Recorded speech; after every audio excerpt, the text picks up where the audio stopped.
Okay, so this is called Analytics for Everyone. It's about analytics, and it's about everyone. So I see a whole bunch of new faces in the room, which is really reassuring about the health of the chapter as a whole. Quick bit about me. For those of you who don't know me, let's go through it. For those of you who do know me, sorry, I'm going to be boring you with this shit yet again. So I've been playing games pretty much since before I could talk. My mum was a coder and my dad was an IT manager way back in the day, so this shit has basically been in my blood since day one. When I was a teenager, I played a game called Creatures, and that was like an artificial life simulator type thing. And that got me interested in AI as a field. And the nice thing about being interested in AI as a field, if you're in Scotland, is that the University of Edinburgh is one of the top-rated institutions for AI, like globally. So I started down this path of picking up degrees. When I first got to uni as a freshman, like the guy I was rooming with said, "Oh yeah, well it's not it's not really your bachelor's that counts for anything. It's what your master's in." And when I relayed that story back to my mum, she said, "Well, you needn't think you're doing more than one. You're going to do your one and go the fuck out and get a job." So 4 degrees later, I did my bachelor's is in AI, my master's is in AI, my research master's in AI, and then my PhD, which I finally finished. For those of you keeping score at home, I got awarded last month, is in AI specifically for games. About 2011, 2012, I founded a tiny little studio called Robot Overlord Games. We started doing some work on an internal project as well as doing kind of contract AI, work for hire type fare. So if you've played a game called Red Shirt on Steam, the AI in there is me. At some point, I think Dave's going to release Body Check from Ludometrics, which has had a bit of my contract and consulting expertise applied to. It's been that many years since I worked on it, maybe it doesn't. And then kind of from the work that I was doing through the IGDA, so I'm just going to jump over to the IGDA stuff. So I picked up, you heard about the IGDA scholarships. I won one of those in 2011, and I went on to become the first person to pick up 3 of those. From there I started volunteering with the chapter, ended up running the chapter and the AI Special Interest Group, became the first person to join the IGDA board itself for the whole global organization in 2013 from outside of North America. And then I've taken over running the IGDA Foundation, which is the charity side. And kind of all of this work that I was doing, both in terms of like being on the global stage and also convincing people that I know what the fuck I'm talking about AI, which is still a bit iffy, led to me getting offered a position in San Francisco at Zynga. So these days I'm a data scientist on paper over there, but my day-to-day work is really more about kind of developing new concepts and prototyping new games. And I've been doing that I've been over there for 2 years. I've kind of been doing this prototyping work for the last maybe year. So today I said I was going to talk about analytics. So what is game analytics? Well, it's kind of this really highbrow, highfalutin word around the idea that things that happen in your game should be logged, probably into a database, could be a text file somewhere, but basically tracking what happens in your game and then doing something about it. That's pretty much all game analytics is. Okay, so let's drill down a little bit and talk about how that works in practice. So something happens in your game, and that is going to turn into like event data, and that's going to be like, okay, person, player ID, did action, whatever the fuck, at position, whatever the fuck. And you're going to shove that into your storage medium of choice. That could be a database, it could be some sort of crazy CSV thing stored in an AWS instance, it could just be some text file, it could be a MySQL server that's sat in your flat. It really doesn't matter what it kind of does. Because if it's a MySQL server sat in your flats, that's going to lead to other problems. But the idea is that you're keeping track of all this shit. And then there's some sort of querying system that leads to some sort of analysis, and then based on the analysis you make some sort of decision. And this is all kind of abstract and woolly, and we'll drill into it a little bit more with some specific use cases. So, bottom line, why should you care about this? Well, it's really easy to take the point of view that games are art, and they're a hobby, and they're what we're doing for fun, and, you know, I don't have to take this shit seriously. Well, no, you do. Because you're aspiring probably to make games your livelihood. Understanding your business is really essential. If you're not understanding your business, if you're not understanding the thing that is going to deliver your livelihood, you're fucking up. And at the end of the day, the big thing about it is that game analytics is about giving you boat speed. It's about actually, like, think of it in terms of like hydrodynamics. If you've got big stuff, clunky shit, and you're trying to push through water, it's not going to work well. The analytics is going to tell you where that is, where you can sand some stuff down, where you can make some changes and actually get that flowing nicely. So, analytics for monetization is kind of the obvious one. This is where companies like Zynga, like King, Supercell, this is where everybody assumes the attention is. So by tracking what's happening in the game, we want to generate more revenue, right? We want to find a way to make people spend more.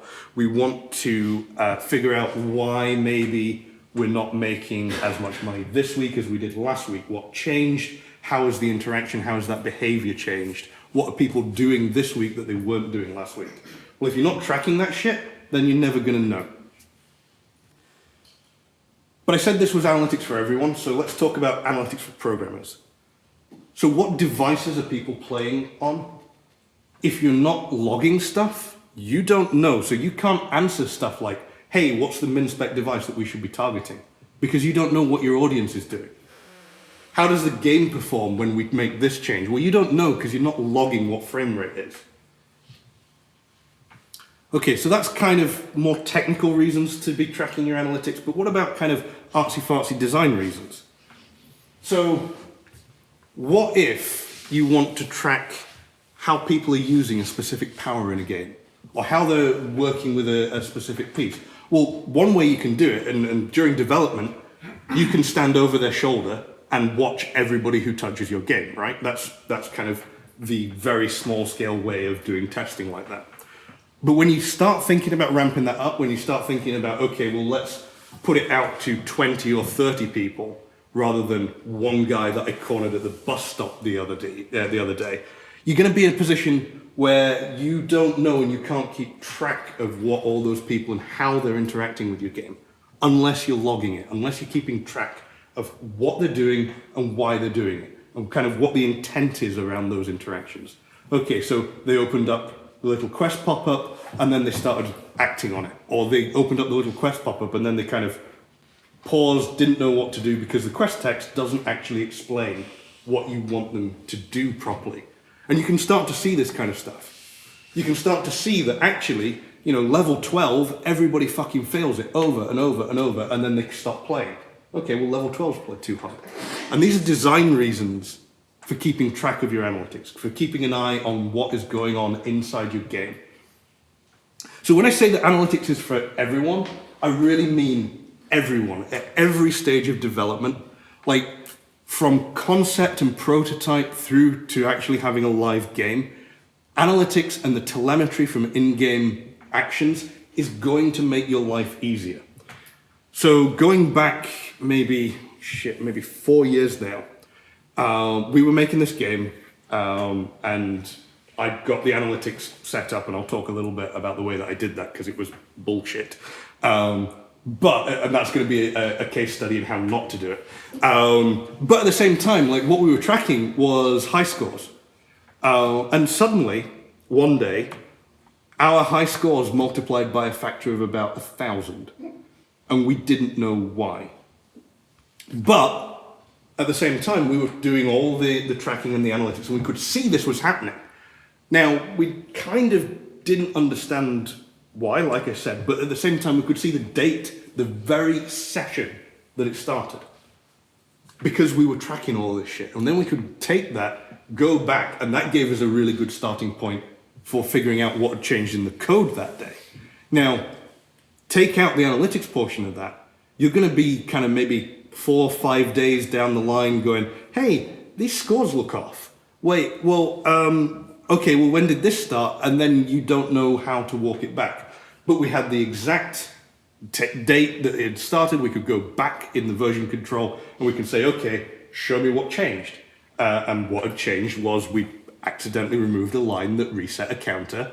And without that reset, the score just exponentially grew. So the point is that at the end of the day, like, it's even useful for QA, right?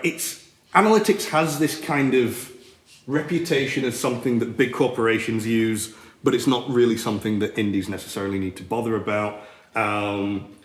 It's maybe something that you slap on just before you go live on the App Store, but it's not. It's not just this soulless thing about making more money. It's kind of inherent to how you are going to make your game and make your game better. So that's kind of why I think it's important, and I hope after the last kind of 10 minutes you think it's important too. So let's talk about how you go about doing that. Or, no, we're not. We're going to talk about working with the data. Sorry, this is going to be a little bit rougher and readier, and those of you who've kind of seen some of my talks at IGDA Scotland before may be used to this style. At the moment, I'm working on 3 talks that I'm giving in the next 24 hours. So you're kind of getting this one a little bit off the cuff. Okay, so working with the data. So how are we going to actually do this kind of stuff? Well, what you're going to get is you're going to get some sort of dashboard like this. This is actually, I think I stole this from Game Analytics, who we'll be talking about in more detail later. But this is kind of telling you, what version of the SDK you've got, how many concurrent users you've got, how many events you're logging at any one time, and then you're getting these graphs that are kind of, current hour is a little bit more granular than I would necessarily be trying to track as an indie, but this is kind of showing you a high-level health hygiene list of what's going on in this game right now. So this is for a demo game that is live at the moment. Nobody has paid in the last hour, so this demo game is probably not doing so good. But at the same time, like, you've got quite a few users. You had 29 in the last hour. 11 of them were new, and you're able to kind of, at a glance, start to see what's happening in the game in terms of audience demographic. And then you can drill in a little bit deeper. So the kinds of things that you should be looking at a very high level. So here are some KPIs for you, key performance indicators. So we just saw installs, daily active users. That's a really important one. And it's not just important for, like, thinking in terms of the health of your game and, like, are you kind of trending towards the revenue that you want, but also, like, think of it in terms of server capacity. Like, if your DAU is really high and you know that your servers aren't going to spin up to run enough of those, you need more instances very quickly. So knowing where your DAU is and knowing kind of how your servers are performing at the same time, really useful. Weekly active users, monthly active users, same kind of thing. Lifetime value, this is a big kind of San Francisco, Silicon Valley metric that everybody throws around. Basically, lifetime value is how much dollars we expect the average person coming into our game to spend. That's really important because at the end of the day, if the lifetime value of a user isn't high, maybe you should go flip burgers at McDonald's. Like, if you are not going to get enough dollars in for a person to warrant running a server that will support that person, you're fucked. But then you can start thinking about it, and this is kind of something that I don't see many indies doing, but consider it in terms of paid acquisition. So actually spending to advertise the game to convert people into new users. That's going to cost you money. At the end of the day, if the cost of buying a user is higher than the expected return for that user, don't do it. But if you don't have analytics, you kind of don't know where those numbers break out. And then the rest of this stuff kind of kind of just drops out. Average revenue per paying user, so your ARPU, and then your ARPDAU, which is average revenue per daily active user, and retention. Retention is super important. Are people continuing to play your game? And the way that we tend to measure that is like, how many people do you have D1 as a percentage? So you installs a D0, how many people come back on the first day? How many people come back 7 days later? How many people are there a month later at D30?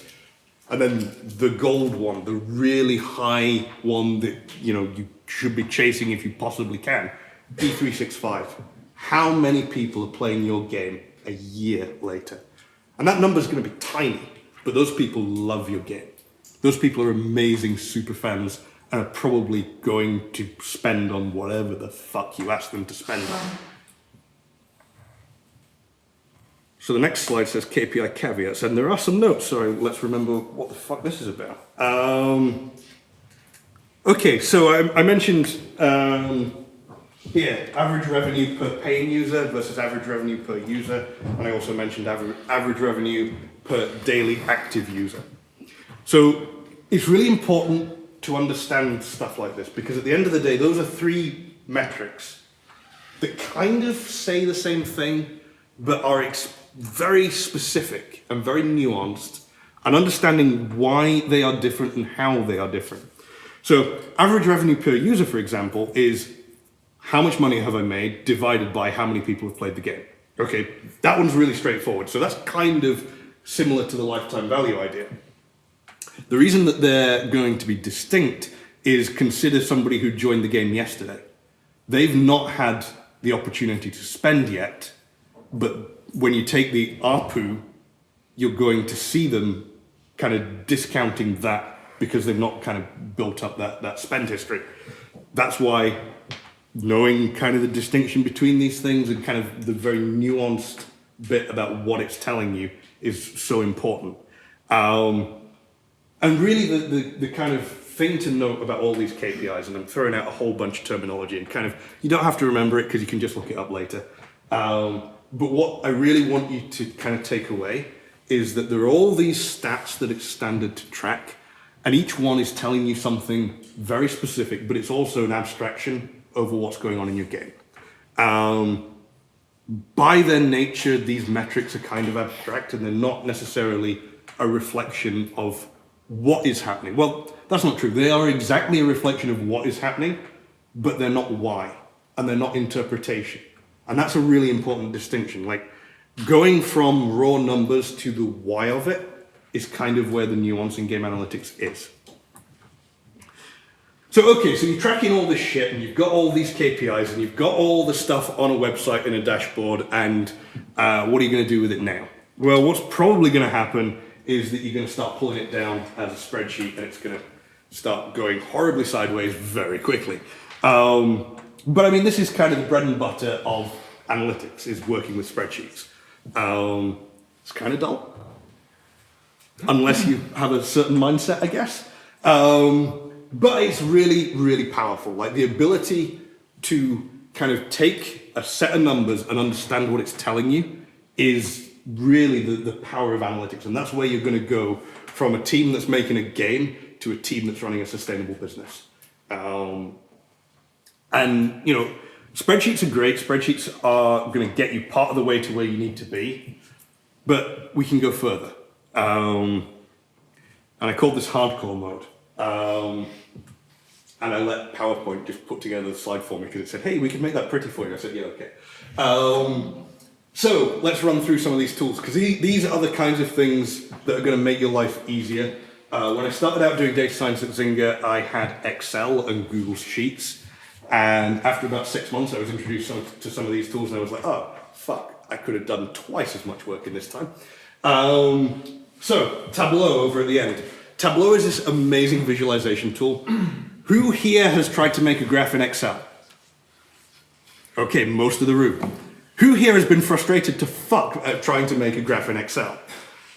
A few less hands, but still most of the room. Tableau is going to make your life so easy. One caveat is that it's not a free tool, but it is worth what you pay for it. Give it a set of numbers and it will let you slice, dice, do pretty much anything to those numbers and visualize it pretty much in real time. It is an incredibly powerful bit of kit. And honestly, they've tried to take my Tableau license away from me at Zynga because we haven't got that many. And I fought very hard and got very indignant and started swearing about it. And then they backed off. So that's Tableau. That's really good for, okay, we've got all this data. I know, as a person analyzing this data, I know what it says. So let me now explain to the rest of the team, this is what's happening. Python. I'm not going to get into like different languages. Python, it turns out, is kind of the best for this shit, unfortunately. I wasn't a fan either to begin with, and I've just learnt to live with it. But Python has a whole bunch of packages around data science, about analyzing data and just like loading in from a text file and then just crunching numbers really pretty easily. To a point where most of what I'm doing, even on new concepts, a lot of it I'm doing in Python just because it just works. White space sensitivity and all the rest is reasons to fucking hate Python. But at the same time, like, it does what it says on the tin. And it's going to get you even further. Being able to log the stats is great. Being able to pull them down is great. Being able to visualize them is great. But Python is where you're going to be able to bring in a whole bunch of different algorithms, fancy bits of stats and ML analysis, and kind of being able to train the model on a thing, which is really cool stuff. That's kind of, this is why it's hardcore mode, but this is going to the next level, going beyond kind of just looking and to a point of like understanding. And then if you're crazy enough to want to go beyond that, the next step is R, which I believe R is a variant of the S programming language, because of course it is. But R is, if anybody's programmed in MATLAB, it's kind of similar. It's kind of just an all singing, all dancing math programming language. It is too hardcore for me, if I'm honest, but it's where you go next if Python's not kind of getting where you want to go. Okay, so this is what to do with the numbers that you're tracking into your storage medium of choice. How do you get shit into that storage medium? So we're going to be talking analytics integration now.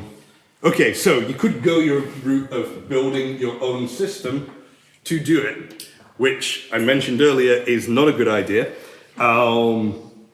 It gives you the most control. It involves writing the back end. It involves creating the database. It involves creating the plugin that the game engine is going to use to talk to the back end.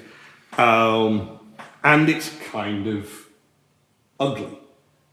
And this is kind of one of the things that I'm becoming a big advocate of is everything as a service, primarily because I am getting to a point in my life where I am old and crotchety, and I'm much happier to yell at somebody until they fix something than I am to fix it myself. So the problem here is that if something breaks, you have to go and fix it. But what you can do is basically, like I said, some sort of database sat somewhere in your flat, in a rack, in the university if you're a student, because why not take advantage? On the server side, the way that you can do it is you're going to write kind of probably a web server that will take parameters from a query and parse them out and shove them into a database. On the game side, what you're probably going to want that to look like is something that takes whatever's just happened in the game, builds a web query out of it, and fires it off. And like I say, I wouldn't necessarily advocate for this as a strategy, because then you've got a database, don't forget, full of all these numbers, and you don't get a nice, pretty thing like this. You have to build that yourself as well, and fuck that. But it's an option available to you if you are some sort of masochist. But why do that when you have these awesome tools at your disposal? So starting out with Unity Analytics, one-click integration right now. You just turn it on inside the Unity editor, and it just works. Probably. It is Unity after all. But the idea is that it just works. They have all dashboardy stuff. I haven't actually used it, but I do hang out with the analytics team in San Francisco occasionally. And they seem to like it. They seem to think it's good, so I'm sure it's good. But it's going to be a little bit limited because at the end of the day, it's free, and free doesn't really take you very far. It's also kind of very much geared towards the Unity ecosystem, so if you're not inside Unity, then you're kind of hosed. Game Analytics also has a free tier. In fact, I think Game Analytics is primarily free. The way that they keep that system free is that they're actually doing some weird monetization shit on the back end to actually sell your data off to third parties, which, if you don't have a big problem with that, is great. But it does put me in mind of the thing about the two pigs talking about, like, if you're not paying for the service, you're the product. Which it's whether or not you're comfortable with that. They've got some really interesting ideas around building out networks and collaborating between people who are on their service. I don't know if any of that has been developed into actual products, but it's still very well worth kind of keeping an eye on and looking at them as one of your options when you're thinking about integrating analytics. And again, Unity SDK, I believe there's an Unreal SDK as well. And I think they have REST endpoints, so you can just build your own thing if you're not inside either of those two. And finally, Delta DNA.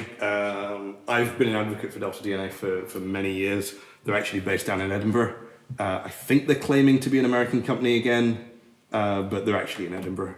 It's just, if you want to do business in America, you've got to be an American company. So Unity is an American company headquartered in San Francisco. Unity's in Copenhagen. Anyway, Delta DNA, yes. Free tier pricing, but they have more kind of enterprise level stuff available. One of the things that's really nice about Delta DNA that I have been in love with for years, they have the ability to segment the user base based on certain criteria. So you can say, hey, I want to talk about all payers who are in Germany who have spent more than $100. And then from there, you can actually start doing interesting stuff like actually surfacing new dynamic code on the fly or dynamic variable settings, because you can't surface code because Apple TOS.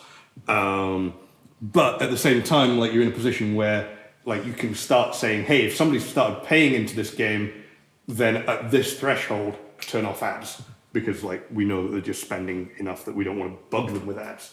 But by doing that through a service like Delta DNA, you're in a position where you can actually move that threshold without having to recompile, without having to do a app upgrade.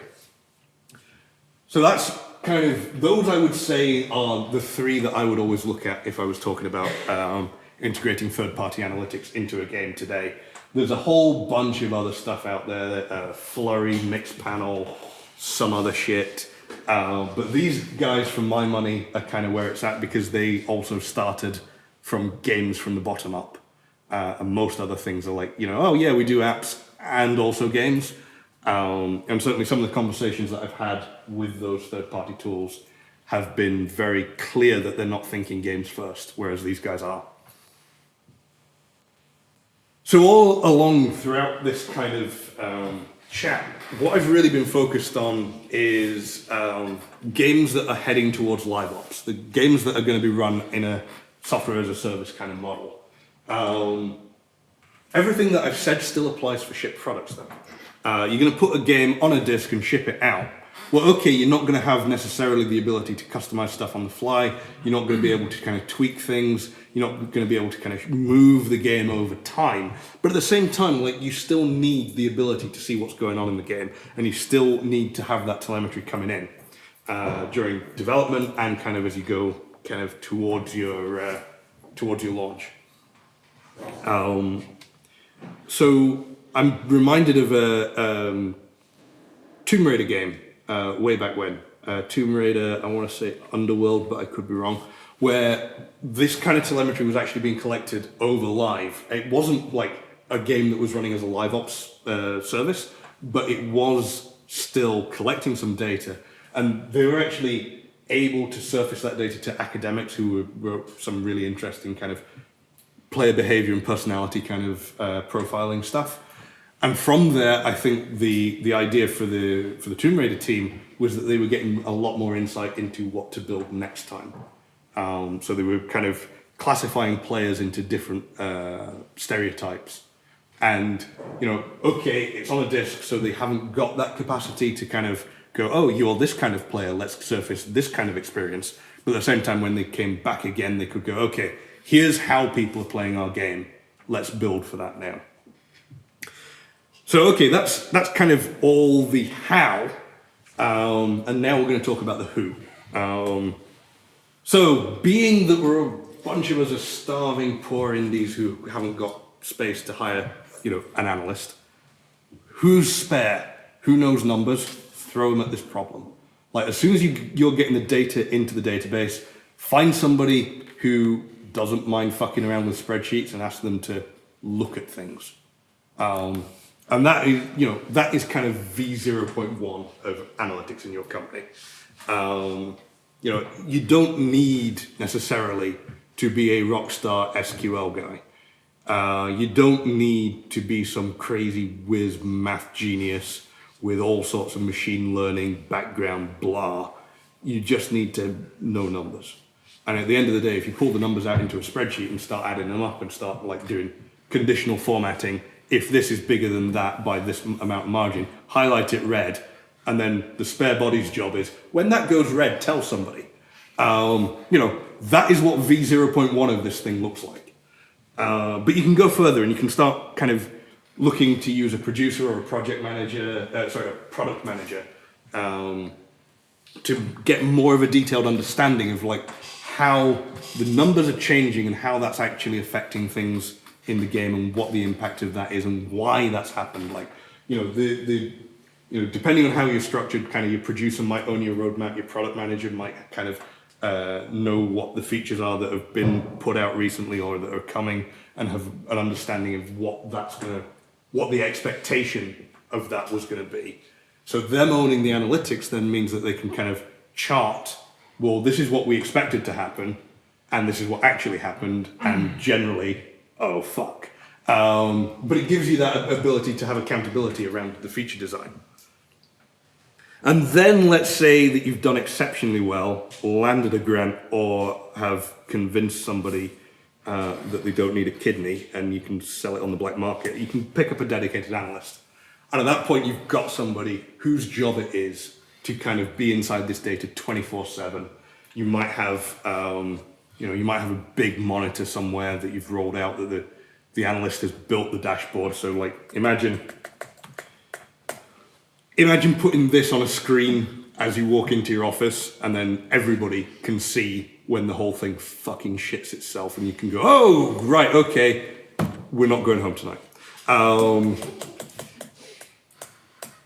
So that's where kind of the dedicated analyst is going to be able to spend a lot more time on this stuff. And then as you kind of grow and all of this analytics is making your studio a roaring success, because of course it will, that's where you get to transition next to data science.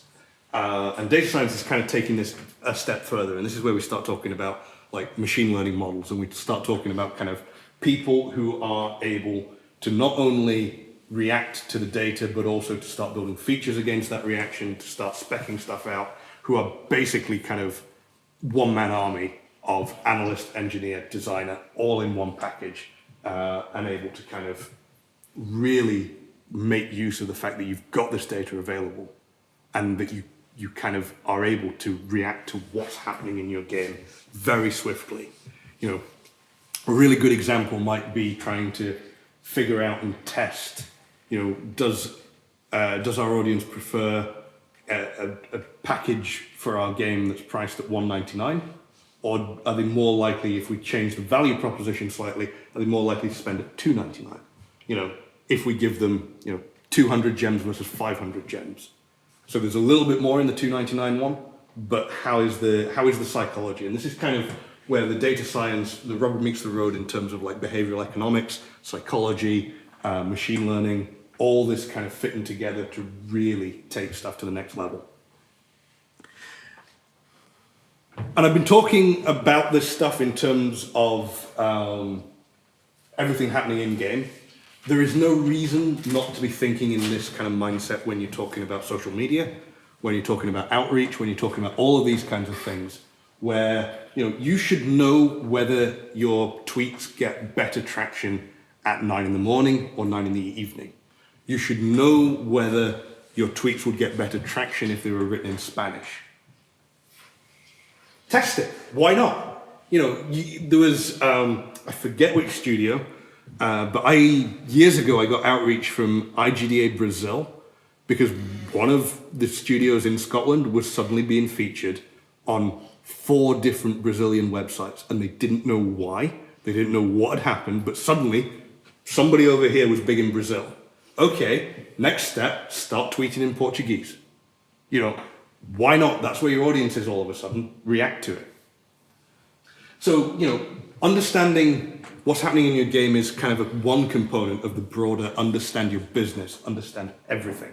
Understand where your audience is, who your audience is, how you're reaching them, where your investors are. All of this kind of stuff is kind of the holistic analytics for business, and game analytics is just one subset of that. So that's kind of the majority of what I wanted to rant at you about. I do have a little bit of a rant left, which is if this talk has excited you at all, do not buy this fucking book. Jesus Christ. So I picked it up and I thought, okay, well, I'll give this a read. And I actually started reading it on the flight over here, so San Francisco to Dublin. I finished it before we got to 30,000 feet, and chapter 6 was about the difference between mean average and median average. And that was chapter fucking 6. So, do not buy this book, and I'll go a little bit further and say Pact Publishing, fuck Pact Publishing. But please do me a favor, and if this has sort of got you thinking about data and this kind of stuff, there's great blog posts on Gamma Sutra, on Pocket Gamer, on gi.biz, but whatever you do, don't buy this garbage. So basically, what I want you to take away from this is that analytics is important, and it's important at every stage of development. Like I've said repeatedly, from concept right through to live, you should be trying to get data and trying to gather data. It's useful too, not just for running a game that's going to end up on the App Store or on some sort of online enabled service. It's really useful just in general for the process. You can make integration hard if you want, but you can also make it easy. That runs the gamut from kind of something that you can do in an afternoon maybe, through to something you can do in like a couple of seconds, literally Unity Analytics, click. I think maybe you have to create an account. But at the same time, you can make it incredibly hard if you decide that really what you want to do is make life difficult for yourself, and go the server route. This is not trivial stuff. It requires some thought. It requires some thinking about things. It requires working out what's important in your game and what you need to track in your game. But that can be quite easy. It's not trivial, but it's not hard if you know your game well enough. Like, as you're designing your game, you've probably got a good sense of, what the design indicators that somebody's having fun in this game are. What the design indicators that suggest, this person's really struggling. That's probably going to look like dying all the fucking time, but, it might be something else. But the insights that it's going to generate for you are incredibly powerful. Genuinely, I cannot think of a more powerful way of getting an understanding of what is happening in your game. And frankly, having looked at the lens through the design lens and kind of every other piece of the game development kind of pipeline, nobody on our side of the fence knows what a game is going to fucking do with our game until we put it in their hands. Like, you can think you've got this game that people are going to play in this way. No, they're going to do something completely different. And this is how you understand what that is. And like I say, this final thing, it's not scary. It doesn't need to be scary. Yes, it's spreadsheets. Yes, it's math. Yes, it's horribleness in places. But at the same time, like, it's not that hard. So that's everything I've got to tell you about analytics today. Of course, given that I head up the foundation and we've had such success with the scholarships from Scotland, I did want to tell you a little bit more about what's going on. So we have a whole bunch of programs now. We're ramping the foundation very hard. The IGDA Scholars Program, as Jamie mentioned earlier, it's open, so you can apply for that right now. We have a whole new application process for those of you who've been through it before and hate Google Forms. You can now even save a draft and come back to it later. It's fucking awesome. So that's available for people who are currently students or graduated in the 6 months prior to GDC. So you probably, I guess, graduated last month. Like last year, that's going to include money for travel and accommodation. The amount's TBD, but coming from Scotland, that's probably going to be somewhere in the $1,000 kind of range. But don't hold me to that. Opening soon, we've got the IGDA Foundation Women in Games Ambassadors. This is the Women Only Award. Follows kind of a similar track, but we're taking slightly different tack with that. I don't actually know the date, but stay tuned for that. It's going to be coming soon. That is again for current students and recent grads. The Eric Dibson Memorial AI Scholarship. This is the scholarship that kicked off the foundation. It was created to award this one thing. Again, coming soon. So for those of you who sat there going, well, I'm not a student anymore, fuck these students who are getting all these opportunities. We're not ready to announce anything right now, but please stay tuned to igdafoundation.org/scholarships. We do have some stuff in the works because we've heard the criticism, but we also see the need ourselves to find something for kind of mid-career folks. So that is pretty much everything that I wanted to tell you about. Oh, I was going to slip a slide in, but then people started talking to me as I came in the door and I didn't do it. One thing that I will say is that if you like what the IGDA does here at the chapter level, if you've been through the scholarships, if you've benefited from the IGDA as a whole, when you've put analytics in your game and your game has been wildly successful and Humble Bundle come to you and say, hey, we would like to put you in our bundle. Please, please, please make the IGDA Foundation the charity that you nominate through the bundle. It is worth a huge amount of money to us to have that opportunity, but that also means that we're in a better position to award that money down to the chapters. So we've been providing funding, I think, for venue hire for you guys. Jamie's nodding. And the Adrian Shaw speech at the FDG Diger event at Kyrgyz, whenever it was, a couple of months back. We also provided some funding for that. And, stuff like the Humble Bundle is how we get the money in order to award that out to the chapters and to the good causes that we support. So on that note, you can contact me on email. You can follow along with my rantings on Twitter. And you can also take a look at my never updated website, which is awesome. But Twitter is probably the best way to get hold of me, followed by email. If anybody wants to talk about stuff like this or has questions, I guess have we got time for questions now? Okay, well, we can do questions now. If you think of something later, just shoot me an email or hassle me on Twitter, whatever works for you.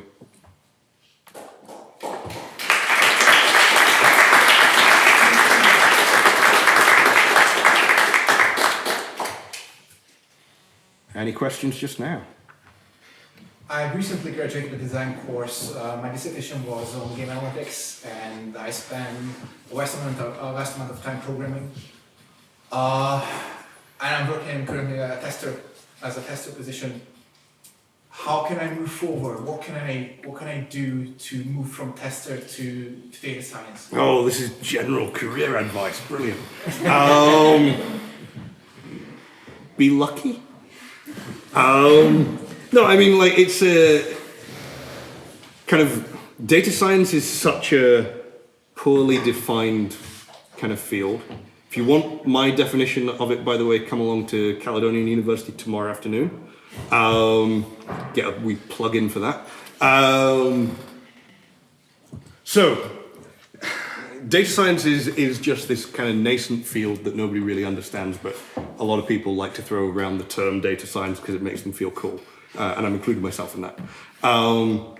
The path from QA to data science is kind of not necessarily that clear, but then so is the path from anywhere to data science. I don't know what the culture is at your studio. What I would suggest is if you start talking sense about numbers, then eventually, like the kind of canonical model for getting out of QA, because everybody starts at QA, it's fucking horrible, is you get promoted up and eventually you become a producer, right? I mean, that is kind of where you end up coming through QA. I think the motivation for that is generally if you're taking a QA gig, then you have no engineering chops, you're probably not an artist, so hey, let's make you a producer. I think that there's probably scope to kind of differentiate yourself just through numbers and through exhibiting an understanding of numbers that will make that a natural progression if it's an option at your studio. That said, like if it doesn't look like you're getting the opportunity, fuck them, go somewhere else and apply for an analyst gig. Like if your background is in analytics at the dissertation level, like you should be a shoo-in for some analyst gig somewhere. Thank you. I mean, let me know how it works out. I'll see you at the dog queue. Any other questions? This one just caught my interest. You know, when you were talking about that Python R and that Tableau. Mm-hmm. You mentioned that Tableau, it's actually the only one which I never heard of. And you mentioned it's actually like the commercial package, same as a MATLAB, which you just like scratched. So I'm kind of curious, comparing when you compared MATLAB to R or vice versa, is it something you considered, you know, like when like using a MATLAB, or was it just like a overkill, or wasn't suited? So my instinct, and I haven't really used R sufficiently. There's things that it can do that MATLAB can't, I believe. Okay. But the reason, and equally, this I think MATLAB is probably this completely instinctual answer. My instinct is that MATLAB is better math and R is a better programming language. But with that said, like institutionally, the environment I was in was an R environment, so that was just the default rather than kind of being an option even. I was just like, okay, well if R is what we use here, let me get on with R. And I didn't get on with it and I went back to Python, so. Oh, that's interesting, thanks. Anybody else? So just thinking about some of the examples you gave regarding the business inside the games there, and to monetize analytics. Have you seen any particularly poor examples where like, you pull the data up and it's not really useful? So, yeah. So a couple of years ago, in fact, it just popped up in my Facebook memories, so it's somewhat timely, if 2 years off cycle. There was a talk at GDC Europe in 2014, I guess, by some guys at Ubisoft Blue Byte, who I am going to name and shame, because fuck them, who basically decided, so they were trying to optimize LTV. So they're trying to get more money coming in, right? And what they figured out was that they could take people who were likely to leave the game, I think I'm remembering this right, and start spamming them with push notifications. And they saw a lift of like 2 cents LTV maybe, which is not nothing. But basically it is the data science equivalent of thinking that somebody's about to leave your game and hitting them in the face with a sock full of pennies. Like it's lacking in any fucking nuance at all. So for me, that is really egregious because like the guy stood up and he did a talk about how he was doing it and all the things that he was doing. And it was like, oh, well, I'm misquoting this completely, but this is the gist of it. The analysts hand it off to the data scientists hand it off to the marketing people, I think. And then this is like a little closed loop between all these people who are kind of analyzing and then tweaking and then marketing because we're going to surface, all this stuff. So that's where the copy's coming from. And my reaction to that, which 2 years ago I think was quite angry, unlike me, was where the fuck are the designers in that process? Like, they've got this great kind of way of identifying the people that were at risk, and then they'd forgotten that they were making a game. They'd kind of gone, okay, well, all the business people, this is a money question, so all the business people should talk to each other, and fuck it, that's how we get it better. Well, maybe, and I'm just throwing it out there, maybe those people should be surfaced to the designer, and the designer could go, oh, okay, well, I can see that these people are leaving the game because they had a hard time on this piece. So we can optimize this piece, or we can give them a better experience, or we can figure a way to give them enjoyment, and that might be some sort of bumper jackpot at the next time they come in the game, because you want to catch these people when they're thinking about leaving, not when they've left, because when they've left, they're not going to see anything in the game ever again. So, I mean, that to me is the most egregious example of this shit done wrong, is when you forget that it's a game.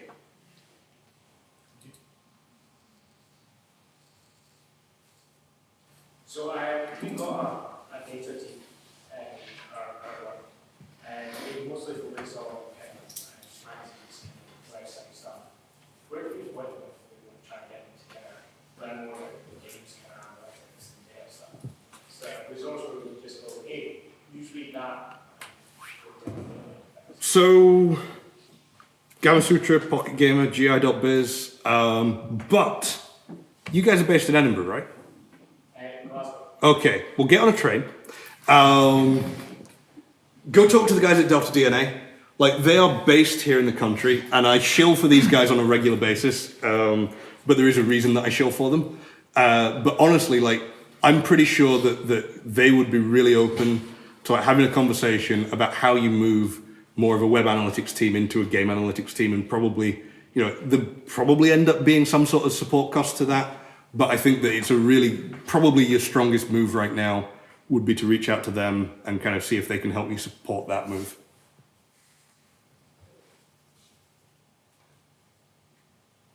Anybody else? It's all very well tracking sort of very high-level statistics, but I find a lot of the time people tend to struggle choosing what events within their game are worth tracking in the first place. Yes. Do you find that's a sort of analyst issue, or more of a design issue? Like, is it more a case that the designers don't know what? I think the answer to that is yes. No, it's a really big question, and this is where I have to be very careful that there's a microphone on, else I'll say something about my current employer that I shouldn't say. So yeah, I mean, at the end of the day, there is a version of the answer to this that is, don't make a choice, just log everything. Sometimes that's not necessarily a feasible way of doing things. Two reasons for that. One is, if you're operating at scale, storage costs on that start to really ramp up. The second is that it becomes hard to tell the signal from the noise in the data that you're trying to analyze. With that said, is it an analyst problem to figure out what you should be tracking, or is it a designer's problem? And like I said, the answer is yes. It's both. So you can kind of come to some sort of understanding. At the end of the day, it's a design problem, right? What is the hierarchy of events in your game? What's significant? What is an indicator of success? What's an indicator of fun? What's an indicator that somebody might be about to spend, depending on what you're trying to actually achieve? And as a designer, you can probably infer that. Now, sometimes you have shit designers, in which case it's probably going to fall on the analyst. It's going to depend on where the strengths of your team lies. If you've got an analyst that's been doing this for 20 years, then they know better what to track.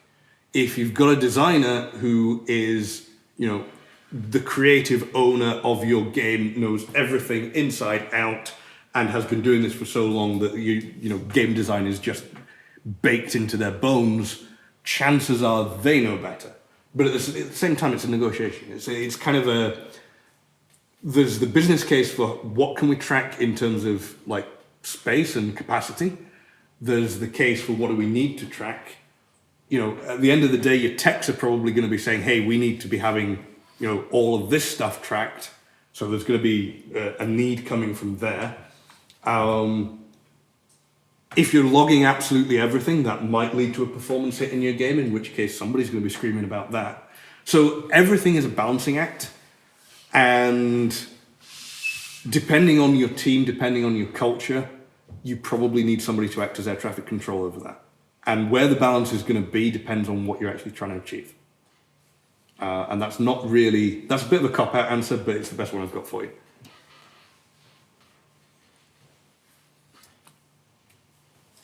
I'm looking at a general question about IGDA and the work you guys have been doing recently.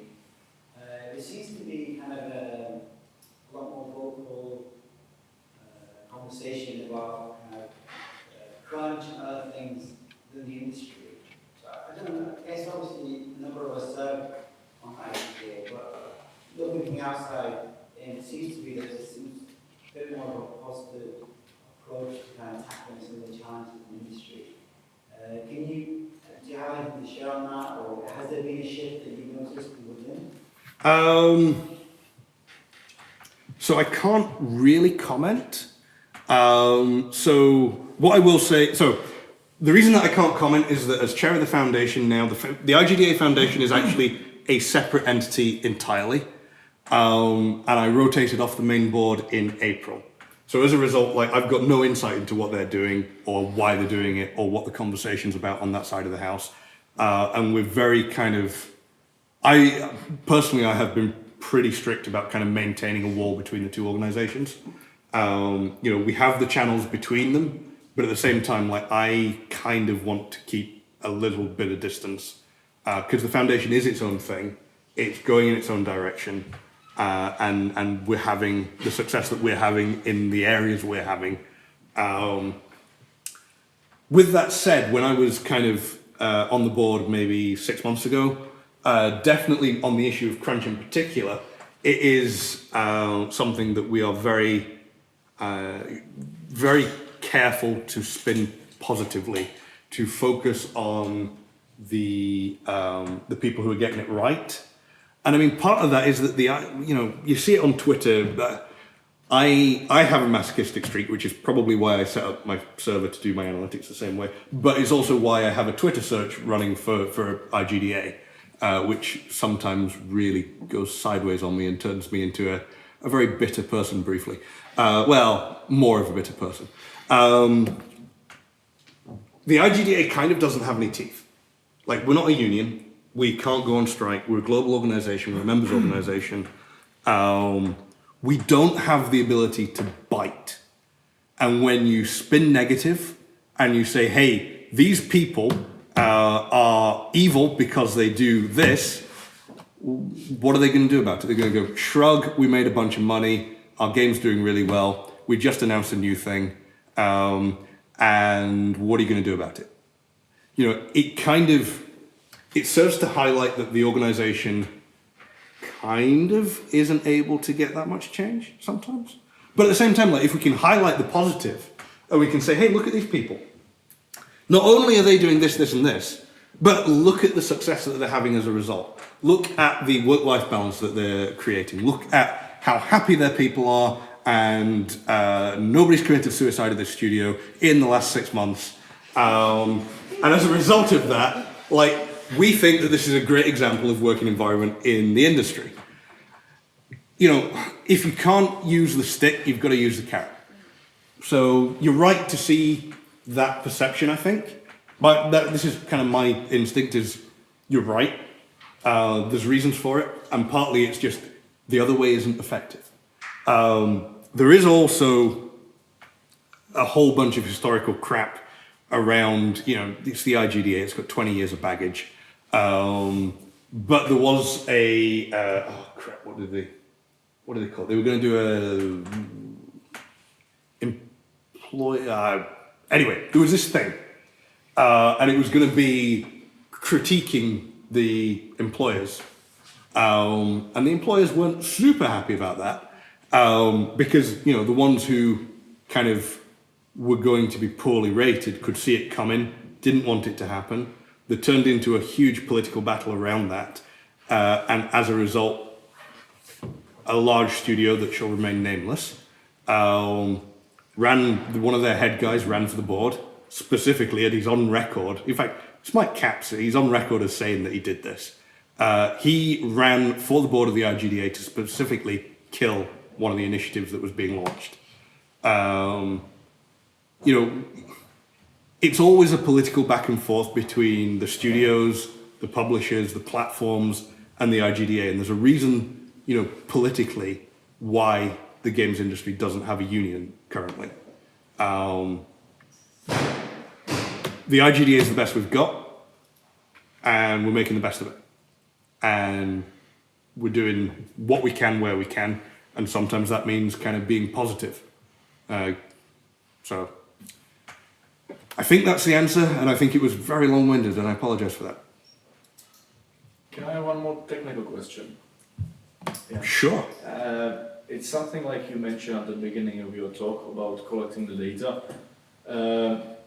It's because most of the talk was about collecting the big data on a server side. Even with having those services as a middleware. But I remember, on the start of the talk, and that's when you mentioned, for example, measuring the user experience, like a frame rate and stuff like that. Do you actually collect some data on a client side as well? And if how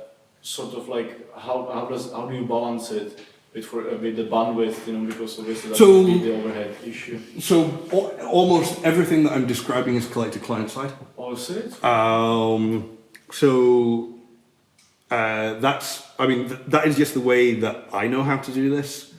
But a lot of that is because, unless you're running massively server authoritative versions of your games, there's not that much actually happening on the server side.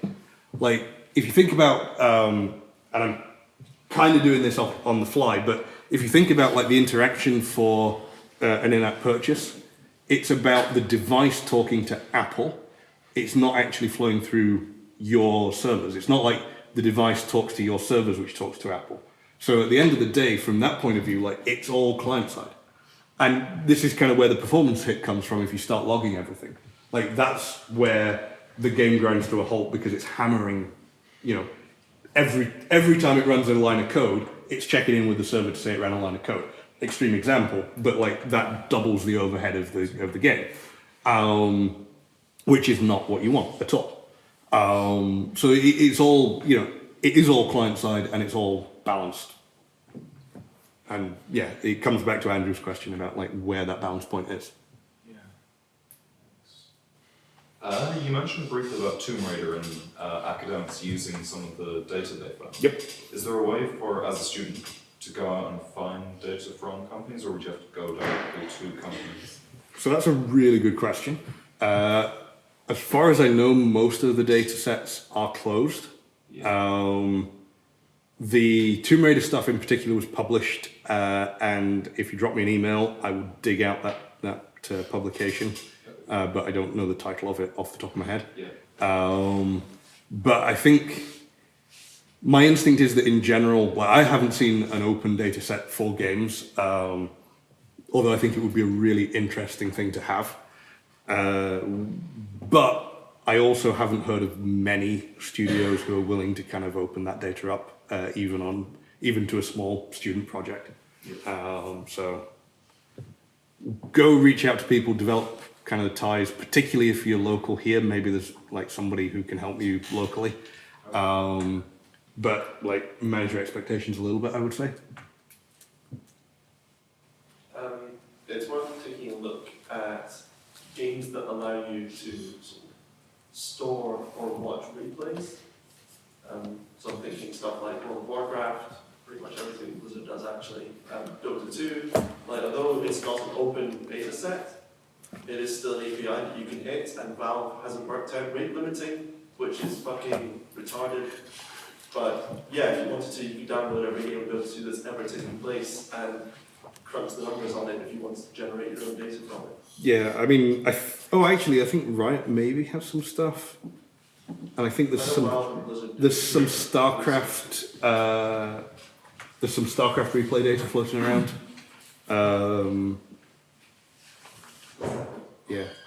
Yeah, replay data is a good source of that kind of stuff, I guess. Yeah. You can also look at the EVE Online, the economics in there. They have entire data sets in notes, how the economics change each. I mean, if you need somebody to serve as an analyst role on your project, find an EVE Online player. No joke, like they are actually excellent, they're perfectly suited. Yeah, I was an EVE Online player for 5 years. Not that I'm playing up to a stereotype. Anybody else? All right, let's call it done then. Thank you very much.